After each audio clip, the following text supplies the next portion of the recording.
All right, let's dive right in. Today we're tackling one of the most powerful figures in the whole tarot deck, the King of Pentacles. He's the ultimate master of the material world, the CEO who literally built an empire from scratch. But his story, it's a choice. It's a path that can lead to incredible mastery or complete ruin. And that's really the big question with this card, isn't it? Is he a true master of his world, using all his wealth and power to build a lasting legacy? Or has he become a slave to his own stuff?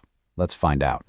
So, first let's meet the king in his element, in his most powerful, upright form. This is the guy we all kind of want to be. He's the ultimate archetype of earthly, tangible success. Now, what's really important to get about this king is that this isn't about some lucky break or inherited money. Nope, this card represents someone who has meticulously, piece by piece, built an empire from the ground up. He is the living embodiment of hard work paying off. So when this card shows up upright in a reading, that is a fantastic sign. We're looking at the king at his absolute best, building his empire, enjoying the rewards of all his hard work, and creating this incredibly stable world for himself and everyone he cares about. What's really fascinating here is how he does it. It's all about stability. He gets the high status and security, for sure, but he does it cautiously. This guy is not a gambler. He's not a flashy risk taker. He's the dependable provider who knows that true, lasting security comes from smart planning and just consistent effort. And this perfectly sums up how he acts in his relationships. The King of Pentacles probably isn't going to write you poetry, but he will make sure the bills are paid, the house is safe, and that you feel completely and totally looked after. His love language is practical. It's all about acts of service and building a comfortable, secure life together. In your career, he is the ultimate CEO. This card showing up means you've pretty much reached the top of your game professionally. You've got financial security because of smart, prudent investments, not wild gambles. And what's more, he's a fantastic mentor, super generous with his time and advice, and he genuinely wants to see other people succeed. And this mastery of his, it isn't just about work and money. It touches every part of his life. In health, he represents physical strength and well-being. And spiritually? Well, once his material world is totally secure, he finally has the solid foundation he needs to explore deeper things, to enrich his life in ways that money just can't buy. But, and there's always a but, right? Every great strength has a shadow side.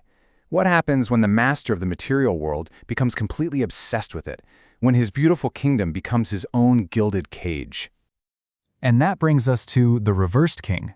When this card flips, his entire energy flips with it. The stable, thriving empire starts to crumble, and that benevolent ruler, he shows a much, much darker side. I mean, just look at the contrast here. It's stark.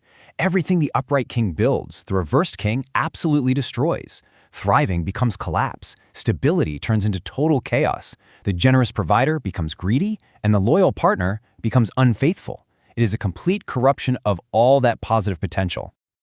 Now here's where it gets really interesting. The reversed king's failure isn't just one thing. It actually splits into two very different, very extreme paths.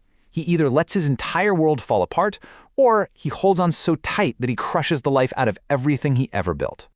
And here they are, his two fallen forms. On one path, he becomes the slob. This is the guy who just loses all his ambition. He's lazy, broke, makes terrible decisions, and probably gambles away whatever he has left. On the other path, he becomes the tyrant. He's ruthless, corrupt, and so obsessed with money and status that he becomes this emotionally cold, cruel miser. So you see, it doesn't really matter if he becomes the slob or the tyrant.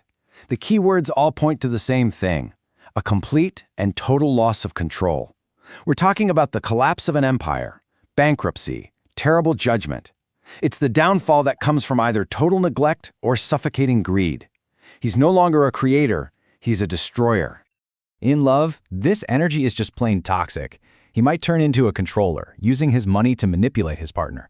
Or he could just neglect his family completely, either because he's too lazy to care or too greedy to share his time. This can even lead to infidelity and a total emotional shutdown. And at work, it's a complete train wreck. This card can signal the collapse of a business, often through some kind of corruption or even extortion. He fails to reach his goals because he's making these risky, impulsive decisions. He becomes that miserly boss nobody can stand, hoarding resources instead of investing in his own team's growth. Okay, so we've seen the king at his highest peak and in his deepest, darkest valley. What is the ultimate takeaway from these two completely different paths? After exploring both the amazing builder and the bankrupt tyrant, what's the card's real core message for us? What's it all about? Ultimately, the King of Pentacles isn't predicting your fate. It's holding up a mirror. It reflects a choice that we all have to make. It's the choice between using material success to build a stable, generous, meaningful life, or allowing that very same success to corrupt us and turn us into something we're not. It's that razor's edge between mastery and obsession. And that really leaves us with one final, very personal question. As you build your own empire, whether that's in your career, your finances, your family, which king are you choosing to become? Because as this powerful card shows us, the choice is always yours.